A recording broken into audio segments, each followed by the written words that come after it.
La sensación que nosotros tuvimos cuando leímos el informe que ha hecho la Comisión Técnica es que la Comisión Técnica parte de una base y es, da por buena la ley. Da por buena la ley incluso en aquellos ámbitos en donde la ley dice que son elementos disponibles. Porque la inaplicación y la ultraactividad, la ley no dice taxativamente y esto es imposible que ustedes dispongan mediante la negociación colectiva. Y la Comisión Técnica da por bueno todo. A veces, bajo la apariencia de neutralidad, se trabaja ¿para qué? Pues para que lleguemos a la conclusión, o se intente llegar a la conclusión, que lo que dice la ley es la justicia. Y no, hombre, no. La ley es el equilibrio de fuerzas de un momento determinado, y en este momento determinado nosotros ya nos damos cuenta el poder que tienen algunos para condicionar la ley a su favor.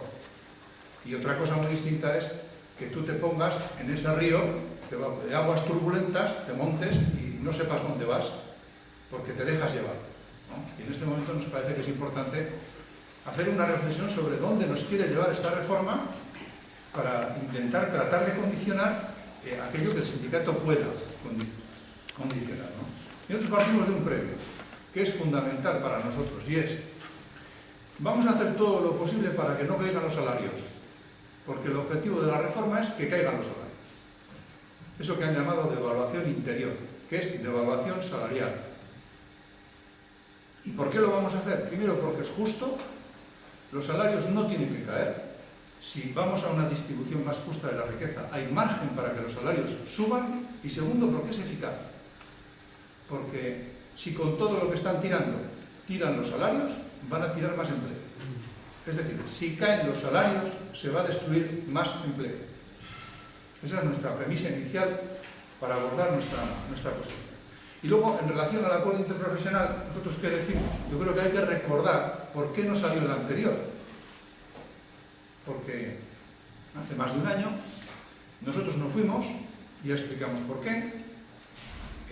Aquel acuerdo no salió, nosotros tuvimos conversaciones con la patronal, 2 reuniones con Confebask. En la primera le dijimos, si es solo para el blindaje, claro, estaba solo la reforma de Zapatero, hay que acordarse de aquel momento, ¿verdad? Y si es solo para el blindaje en relación al Estado, pues hombre, nosotros estábamos mejor con el artículo 84, que ya blindaba, y nos lo han cambiado, reforma de Zapatero. Pero si es para eso, nosotros estamos dispuestos a estudiar. Segunda reunión, no es para eso solo, queremos más. Hemos hablado con nuestros asociados y no se conforman con un acuerdo interprofesional que diga eso, queremos más. Y nosotros le decimos, pues nosotros no os lo vamos a dar, porque ya os lo va a dar Rajoy. Para entonces, octubre, creo que era octubre de aquel año, ¿no? Ya se estaba especificando en los medios de comunicación que Rajoy iba a hacer una reforma durísima. Nosotros le decimos a la patronal, a Confebask, nos parecería una ingenuidad entrar a un acuerdo interprofesional sin saber qué va a decir la reforma que os van a regalar. Y luego el acuerdo no salió. Nosotros nos fuimos, el acuerdo no sale, parece ser que no sale porque algún sindicato se niega a aceptar el tema del arbitraje y el acuerdo no fructifica. Nuevo intento, estamos ahora, y no ha pasado nada entre medio, ¿verdad? Claro, entre medio, ¿qué ha pasado? Que con la reforma que ha hecho Rajoy, el sector ya no es un mínimo obligatorio. Cambio esencial donde los haya en el futuro de las relaciones laborales. El sector deja de ser un mínimo obligatorio. Quiere decir que en la empresa se puede firmar por debajo del sector. En una coyuntura, evidentemente, como bien ha dicho Joseba, que con 6.200.000 desempleados o 240.000, el ejército disciplinario del desempleo evidentemente mediatiza y condiciona la negociación colectiva. Faltaría más. Eso es lo que están haciendo. 2. El arbitraje que no se le dio a la patronal en el acuerdo interprofesional anterior, se lo ha dado Rajoy.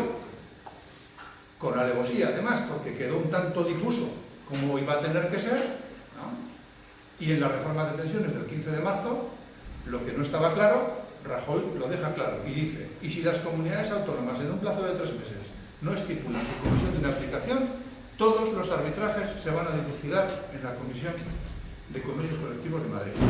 Es decir, la patronal ya tiene el arbitraje, que era lo que quería. también. Y luego el tercer elemento, hay más, está la modificación sustancial de condiciones de trabajo, el listado de cosas que ha hecho la última reforma.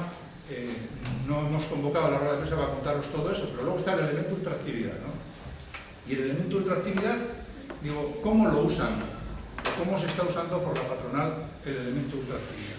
Pues como un claro chantaje a la negociación colectiva para que en la medida en que va pasando el tiempo, la patronal lo que quiere es que los sindicatos vayamos bajando nuestro nivel de reivindicación en los elementos esenciales y nos terminemos encontrando antes del 7 de julio con los contenidos que plantea la patronal, que básicamente es caída salarial y aceptación de la reforma. Básicamente es eso. Y yo creo que hay que citar para ver de qué tipo de patronal estamos hablando, ¿no? Porque puede ser que se pase de frenada. Puede ser que la patronal, en base a su ambición, porque lee el momento preciso en que están pasando estas cosas, puede ser que se termine pasando de frenada, porque cree que puede ir a por todo, y está yendo a por todo. Esa es la patronal que tenemos. Entonces, que esta patronal firmó en enero del año pasado el acuerdo de negociación colectiva con comisiones obreras. Y fue un acuerdo de moderación salarial claro. En ese acuerdo los sindicatos aceptan que el salario es un elemento que impide la competitividad de las empresas, el factor salarial. Nunca nosotros hubiésemos hecho eso, pero yo ahora no estoy juzgando eso. Dice, y hace poco más de un mes la COE hace una circular que manda a sus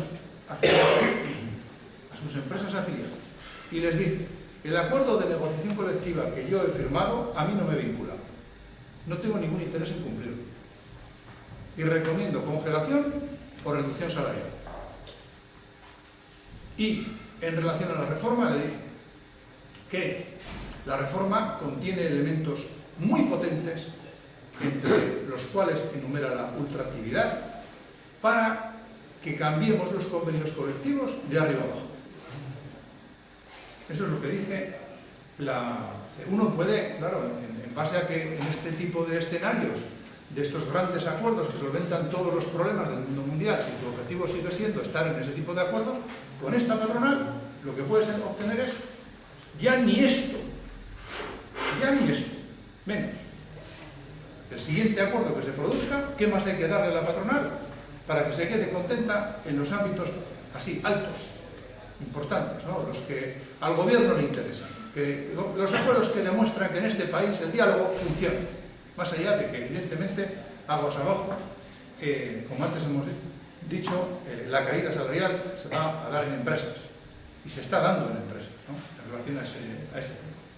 Entonces, desde ese punto de vista, dice, ¿nosotros qué decimos? Dice, ¿qué nos supone un acuerdo? ¿Qué no supone un acuerdo interprofesional? No supone ningún blindaje en relación al ámbito donde nos van a tirar los salarios. No le vincula a la patronal en la caída salarial que quiere hacer. Si se trata de blindar en relación a los ámbitos estatales, ELA sigue reivindicando el artículo 84, que hay que recordar, se nos quitó con el apoyo del PNV en las votaciones para que la reforma saliese en relación a aquel momento, o para ser justos en relación a cómo se produjo aquella historia. ¿Y cuál es el otro elemento que nosotros incorporamos? Que digo porque nosotros en este escenario no jugamos solos y es posible que se pueda dar un acuerdo interprofesional con mayorías suficientes. Y si se da con mayorías suficientes desde el punto de vista democrático, será perfectamente democrático, ¿no? Pero desde el punto de vista de contenidos, si se leen los periódicos de estos días, tenemos que el Banco Central Europeo, la Comisión Europea, la OCDE, el Fondo Monetario, el Banco Bilbao Vizcaya Argentaria, la patronal española, están pidiendo que se haga otra reforma laboral. Yo creo que estamos en un escenario muy similar al que nos encontrábamos en enero del anterior acuerdo interprofesional. Estamos en un escenario muy similar. ¿Por qué? Porque que nos están creando precariedad, todo el mundo lo sabe. Que se está deshumanizando el mundo del trabajo, todo el mundo lo sabe. Ahora, que las normas son precarias porque no sabemos lo que duran, también le dijimos al gobierno. Es decir, ¿qué grado de certidumbre tiene un agente social? Así se les llama a lo que somos nosotros. ¿Qué grado de certidumbre tiene un agente social para firmar un acuerdo con una patronal que, por otro lado, está pegando en la puerta del gobierno de turno para que le regale otra reforma? ¿Dónde acaba esto? Esa es la pregunta que nosotros nos hacemos. Porque nos parece esencial, porque es que de lo que no podemos, porque el escenario es complicadísimo, faltaría más, pero de lo que no podemos pecar es de ingenuidad. Es que los empresarios, no los empresarios, las patronales, que son las que mandan, están obteniendo todo lo que quieren por la aldaba directamente al gobierno. Fue con Zapatero, y ¿cómo es el signo de las reformas? Se hace la reforma, aplaude la patronal, al día siguiente pide otra, se vuelve a hacer la reforma, aplaude la patronal y al día siguiente se hace otra. Y esto no acaba nunca. Porque ¿qué han dicho los empresarios en relación a la última reforma? Sabéis igual que nosotros. ¿Y qué están diciendo ahora? Que hay que hacer otra. Dicen barbaridades. Hoy viene un periódico de estos sepias que son de economía, de unos expertos. Evidentemente los expertos, ya sabéis para quién trabajan cuando se trata de estas cosas, dan 10 medidas que coinciden en buena parte con lo que la COE está planteando. Y en este sentido nos parece llamativo una cosa que se nos dijo en la última reunión del gobierno cuando estuvimos reunidos con ellos. Y es que el gobierno a nosotros nos dice que como hay que atraer a Confebask al acuerdo interprofesional, el gobierno habla de congelación. Digo, pero ¿qué más hay que darle a la patronal? Es que el escenario es de tal desequilibrio que el gobierno, que está haciendo de celestina entre la patronal y los sindicatos para que el acuerdo se produzca, cuando viene a hablar con los sindicatos nos dice no es un problema de estructura de negociación colectiva, no es un problema de operatividad, no es un problema de inaplicación, no, es que para que la patronal venga hay que darle más y hay que hablar de congelación. Luego, en la discusión, esa palabra se modela un poco, que si no, que si una escala, que si esto, que si lo otro y tal. Yo vuelvo al principio de mi intervención en relación a la importancia radical que tiene mantener el salario para mantener los empleos, ¿no? Y nosotros, en esta coyuntura, no es un problema de no querer acuerdos, es que no te da nada, es que te desfigura. Entrar en acuerdos de esta naturaleza desfigura al movimiento sindical. Y en ese sentido, nosotros sinceramente no vemos cuál es el punto de encuentro con una patronal que plantea estas cosas. No lo vemos. ¿Y dónde estamos nosotros? ¿En qué estamos trabajando? Bueno, nosotros hemos firmado 5 convenios del sector, que próximamente os daremos la relación de los convenios firmados del sector en Euskal Herria, para que se vea la diferencia de contenidos en donde firmamos y no firmamos. Y os vamos a poner en antecedentes del número de empresas en donde hemos cerrado acuerdos pasando de pactos a convenios y en donde hemos abierto por primera vez en negociación de empresa con convenio. Estamos haciendo eso y le estamos dando mucho valor a eso. Y en esta coyuntura hay que darle mucho valor a lo pequeño, a lo poco. En ese sentido. Y yo siempre suelo repetir, no sé si delante de vosotros lo he dicho, pero la fundación que hizo el trabajo para la última reforma, Fundación del Mundo Económico, que se llama CEREA, dijo en una de sus últimas revistas que el sindicalismo iba a ser incapaz de adaptarse a la empresa. ¿Y cómo lo justificaba? Hemos llevado los contenidos esenciales a la empresa. En la medida en que el sindicato no esté ahí, la caída salarial es automática. Dicho de otra manera, el sindicalismo, si está organizado, es un estorbo en la caída salarial.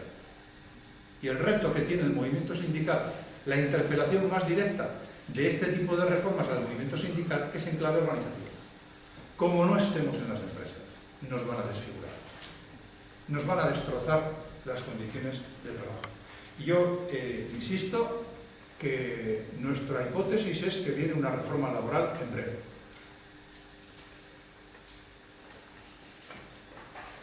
Bueno, reformar